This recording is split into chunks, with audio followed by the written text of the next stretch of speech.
ওরে যুবক ভাই, যখন ঘুমাইতে যাও কানের মধ্যে হেডফোন লাগায়া গান বাজনা শুনতে শুনতে তুমি ঘুমাও। একবারও কি ভেবে দেখেছো কত যুবক ঘুমাইতে গেল আর সে ঘুম থেকে উঠতে পারলো না?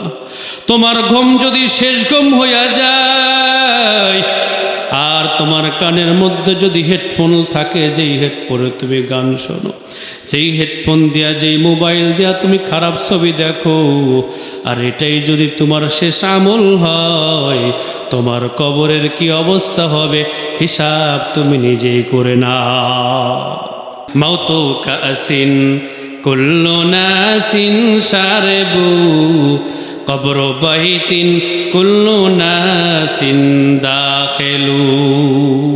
মৃত্যু নিশ্চিত, কখন আসবে সেটাও নিশ্চিত, কিভাবে আসবে সেটাও নিশ্চিত, কিন্তু আমি আপনি কিছুই জানি না। ঠিক না ভাই? ঠিক। আমি আপনি জানি না। সবই নিশ্চিত আছে, সবই ঠিক আছে, সবই সুনির্ধারিত আছে, কিন্তু আমার আপনার নলেজের বাহিরে আছে। আমার আল্লাহ তাআলা বলেন, বান্দারে আমার রহমত থেকে নিরাশ হয়ে অন্য কোথাও চলে গিয়েও না।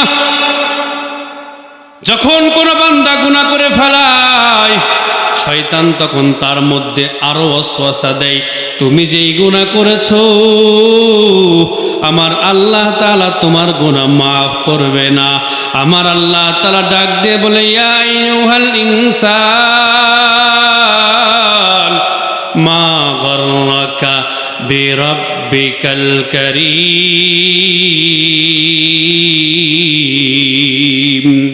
আল্লাহ তাআলা বলে, হে মানুষেরা, তোমরা কেন উদ্ভ্রান্তের ন্যায় ঘোরাফেরা করছো?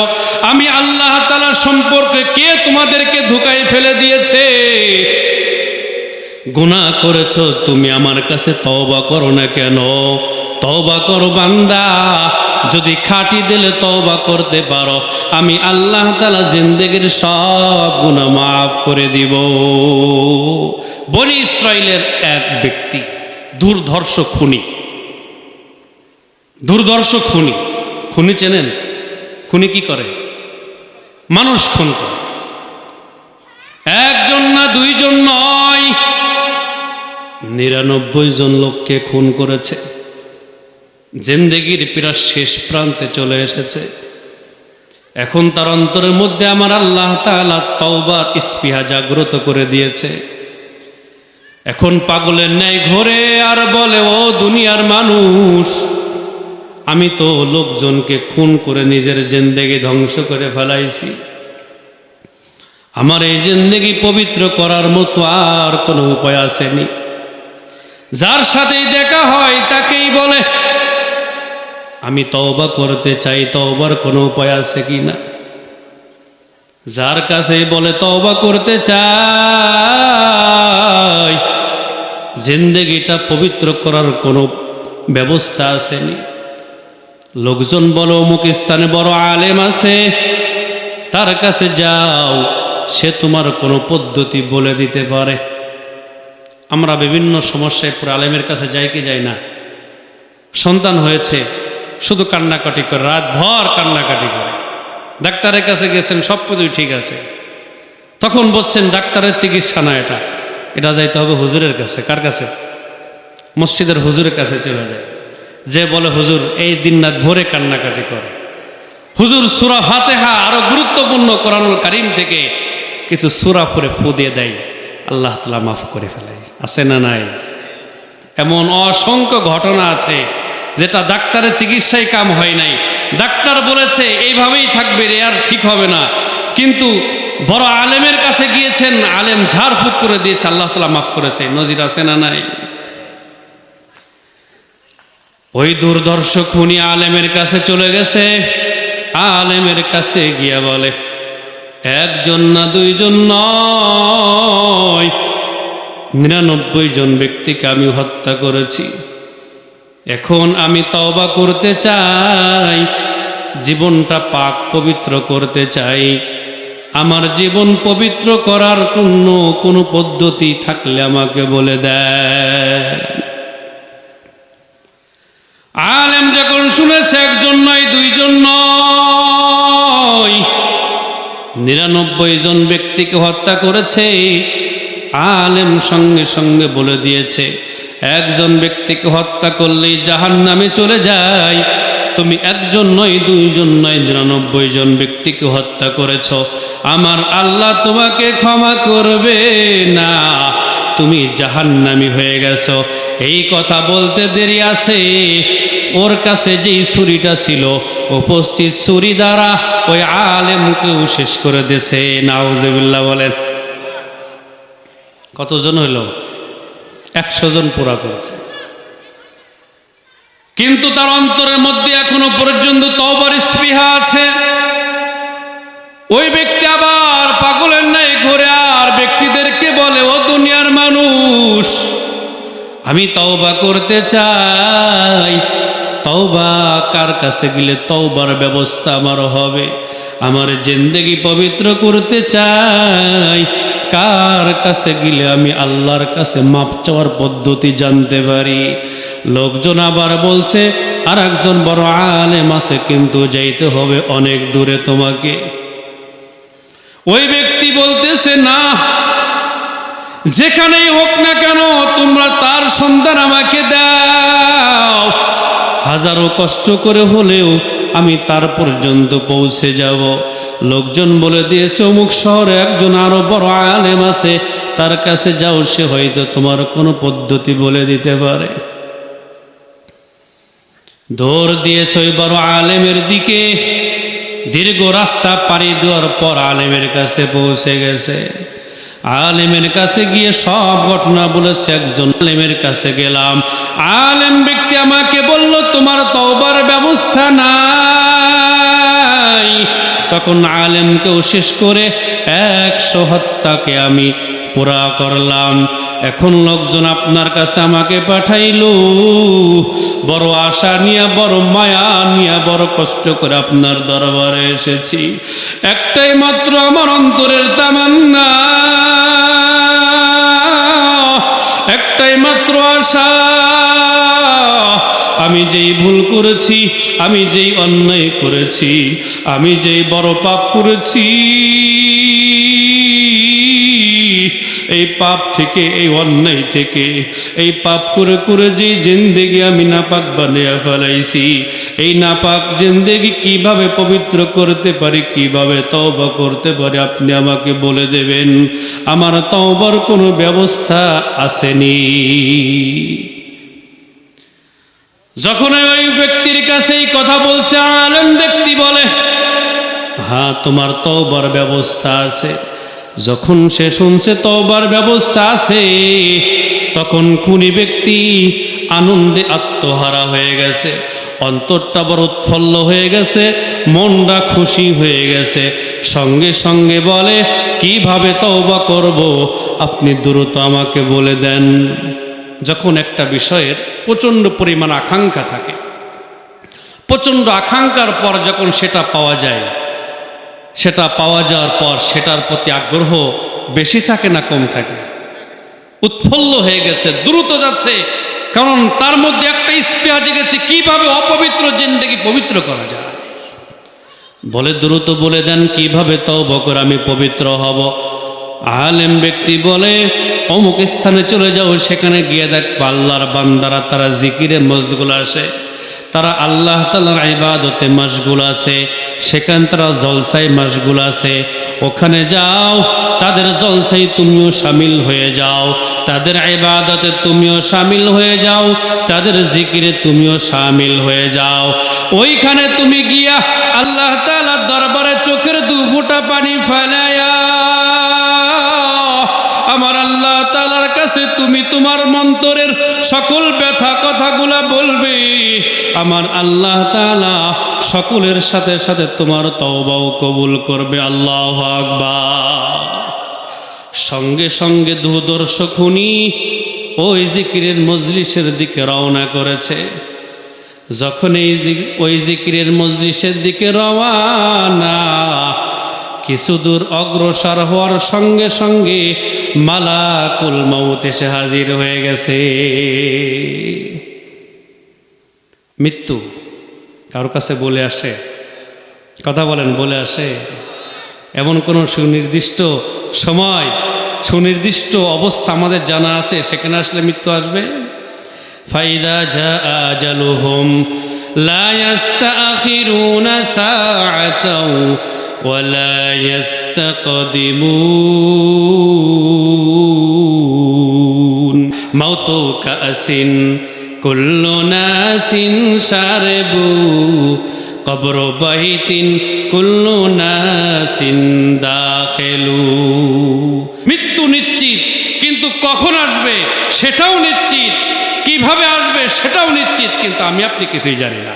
ঠিক না বে ঠিক? আমি আপনি জানি না। সবই নিশ্চিত আছে, সবই ঠিক আছে, সবই সুনির্ধারিত আছে, কিন্তু আমার আপনার নলেজের বাইরে আছে। দুনিয়ার জন্য এত কিছু দরকার নেই, আখেরাতের কিছু পুঁজি সংগ্রহ করার চেষ্টা করেন। কবে করবেন? এখনই করতে হবে। কবে করতে হবে? এখনই করতে হবে, এখনই চেষ্টা করতে হবে। ওই দুর্দর্শ খুনি যখন জিকিরের মাজলিসের দিকে রওনা, প্রতিমধ্যে আল্লাহ তাআলার হুকুম চলে এসেছে, আজরাইল আলাইহিস সালাতু ওয়াস সালাম চলে আসলো। তার জান কবজ এখন হয়ে যাবে, এখন তার মৃত্যু হয়ে যাবে। বড় বড় আশা নিয়ে রওনা দিয়েছে, তওবা করবে, কিন্তু এখনো পর্যন্ত তওবা করতে পারে নাই। আজরাইল আলাইহিস সালাতু ওয়াস সালাম হাজির হয়ে গেছে।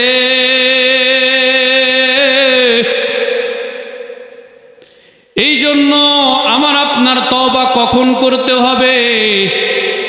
হে নবীর আশিক উম্মতের দল, ও বৃদ্ধ বাবাজিরা, যুবক ভাইরা, পর্দার অন্তরালের মা, কবে তওবা করবা? এখনো তুমি দুনিয়ায় মত্ত আছো, এখনো গান বাজনায় তুমি মত্ত আছো, এখনো পর্যন্ত 5 ওয়াক্ত নামাজি হইতে পারলা না, এখনো পর্যন্ত সত্য কথা বলনেওয়ালা হইতে পারলা না, এখনো পর্যন্ত কোরআন শরীফ শুদ্ধ করে শিখতে পারলা না, এখনো পর্যন্ত আল্লাহ তাআলার বিধিবিধানগুলো সুন্দর মতো বাস্তবায়নের জন্য তুমি চেষ্টা করলা না। একটু লক্ষ্য করে দেখুন, আর যুবক হোন্ডা নিয়ে বের হয়েছে, চলে গেছে মানিকগঞ্জ। মানিকগঞ্জ থেকে যখন ফেরার পথে আসে, সামনেই সে অ্যাক্সিডেন্ট হয়ে গেছে। হোন্ডা ঠিকই বাড়ি আসলো, কিন্তু যুবক তুমি বাড়ি আসো নাই, তুমি লাশ হয়ে বাড়ি এসেছো। ওরে যুবক ভাই, যখন ঘুমাইতে যাও, কানের মধ্যে হেডফোন লাগায়া গান বাজনা শুনতে শুনতে তুমি ঘুমাও। একবারও কি ভেবে দেখেছো কত যুবক ঘুমাইতে গেল আর সে ঘুম থেকে উঠতে পারলো না? তোমার ঘুম যদি শেষ ঘুম হইয়া যায়, আর তোমার কানের মধ্যে যদি হেডফোন থাকে, যেই হেডফোনে তুমি গান শোনো, যেই হেডফোন দিয়া, যেই মোবাইল দিয়া তুমি খারাপ ছবি দেখো, আর এটাই যদি তোমার শেষ আমল হয়, তোমার কবরের কি অবস্থা হবে হিসাব তুমি নিজেই করে নাও। এই জন্য তওবা কবে করতে হবে? এখনই তওবা করতে হবে। 100 ব্যক্তিকে হত্যা করেছে, তওবার জন্য রেডি, তওবার জন্য রওনা হয়েছে, এখনো তওবা তার কপালে জোটে নাই। মালাকুল মাউত হাজির হয়ে গেছে, মালাকুল মাউত তার জানটাও কবজ করে ফেলাইছে, কিন্তু তওবা করতে পারে নাই। আল্লাহ তাআলার আযাবের ফেরেশতা হাজির। একদল আযাবের ফেরেশতা এসে বলে, এই খুনির রূহটা আমরা জাহান্নামে নিয়ে যাব। আর একদল জান্নাত থেকে আল্লাহ তাআলার জান্নাতের সুসংবাদ বহনকারী ফেরেশতা হাজির হয়েছে। তারা বলে, না, এই ব্যক্তি আল্লাহ তাআলার দরবারে তওবার জন্য বের হয়েছে, তার রূহটাকে আমরা জান্নাতে নিয়ে যাব। যখন সে তওবার নিয়েতে বের হয়েছে, আমার আল্লাহ তাআলা নিয়ত করার সঙ্গে সঙ্গে তার তওবা কবুল করেছে। জান্নাতের ফেরেশতা বলে তার রূহটাকে আমরা নিয়ে যাব। জাহান্নামের ফেরেশতা বলে না, তওবার জন্য বের হয়েছে কিন্তু এখনো তওবা করে নাই, সুতরাং তার রূহটাকে আমরা জাহান্নামের ফেরেশতা নিয়ে যাব। কিন্তু আমার আল্লাহ তাআলা মুখের ডানেন না, আমার আল্লাহ তাআলা অন্তরেরটা বিশ্বাস করেন। কথা বলেন না কেন? মুখে মুখে আপনি ইমানদার এটা বললে কাম হবে না। আপনি ইমানদার কি ইমানদার না, আল্লাহ তাআলা আপনার অন্তরেরটা নেবে। কথা বলেন। যখনই বান্দা তওবার জন্য বের হয়েছে, আল্লাহ তার অন্তরের অবস্থার দিকে তাকিয়েছে। যখন তার অন্তর থেকে তওবার জন্য সে বের হয়েছে, সঙ্গে সঙ্গে আমার আল্লাহ তাআলা তার তওবা তখনই কবুল করে ফেলেছে। আল্লাহু আকবার বলেন। দুই দল ফেরেশতা বাদানো শুরু করেছে, ঝগড়া শুরু করেছে। আমার আল্লাহ তাআলা আর একজন ফেরেশতা বিচারক হিসেবে পাঠাইছে। আমার আল্লাহ তাআলা তাকে বিচার করার পদ্ধতিও শিখিয়ে দিয়েছে। আল্লাহ তাআলা বলে, তুমি যাও গিয়া তাদের মধ্যে বিচার করো। বিচার করবা এই পদ্ধতিতে, আমার ওই তওবাকারী বান্দা যেখানে শুয়ে আছে, যেখানে তার জান কবজ করা হয়েছে এবং যেখান থেকে সে তওবার জন্য রওনা হয়েছে, এই জায়গাটুক বেশি নাকি সে যেখানে আছে, যে স্থানে তওবার জন্য যাচ্ছে ওই স্থানটুক বেশি? যেই স্থানের দূরত্ব কম হবে, অর্থাৎ তওবার স্থানের দূরত্ব যদি কম হয়, এই বান্দা চলে যাবে জান্নাতি ফেরেশতাদের হাতে। আর যেইখান থেকে এসেছে ওই স্থানের দূরত্ব যদি কম হয়, তাহলে এই বান্দা চলে যাবে জাহান্নামী ফেরেশতাদের হাতে। বাস্তবিক পক্ষে বান্দা যেখানে ছিল সেখান থেকে, যেখান থেকে এসেছিল এই দূরত্বটা ছিল অল্প। অর্থাৎ যদি বাস্তব হিসাব করা হয়, এই বান্দা জাহান্নামীদের ফেরেশতাদের হাতে চলে যায়। আল্লাহ তাআলা জমিনকে হুকুম করলেন, জমিন আমার এই তওবাকারী বান্দা যেখানে আছে, আর সেই বান্দা যেই মজলিসের দিকে যাচ্ছে ওই জায়গাটা তুমি কাছাকাছি নিয়ে আসো, যেন এই বান্দার রূহটা আমার জান্নাতের ফেরেশতারা বহন করে নিয়ে আসে। আল্লাহু আকবার। আল্লাহ আল্লাহ কে মুবারক নাম है, আল্লাহ আল্লাহ আশিকো কা কাম है, আল্লাহ আল্লাহ ঈদ শিরিন ইस्तो নাম, শির শাকর মিকুনত যা। আসমান থেকে আমার আল্লাহ তাআলা একজন ফেরেশতা পাঠিয়ে দিলেন। ফেরেশতা সেই স্কেল দিয়ে মাপে, দেখে কোন পাশটা কাছে।